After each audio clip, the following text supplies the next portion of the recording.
స్పూన్లో పెట్టుకొని రాయలసీమ నేతలు దౌర్జన్యంగా వ్యవహరిస్తున్నారు మండిపడ్డారు. ఇప్పటి వరకు తమకు రావాల్సిన నీటిని తరలించుకుపోయారని, ఇకపై అలాంటి ప్రయత్నాలకు అడ్డుకట్ట వేయాలని హితవు పలికారు.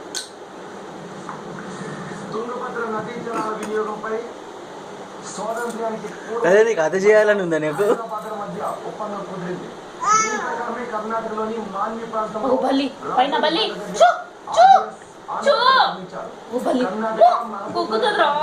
గీటి భూములకు సాగునీరు లభించేలా చేశారు.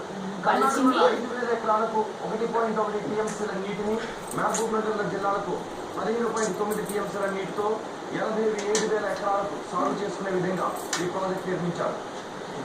కర్నూలు, మహబూబ్ నగర్ జిల్లాల మధ్య ఉన్న సూకేసుల, రాజోలి గ్రామాల మధ్య తుంగభద్ర నదిపై మరో డైవర్షన్ స్కీమ్ ఏర్పాటు చేశారు. కేసీ కిరణ్ ద్వారా కర్నూలు, కడప జిల్లా చేతులు వేసుకోను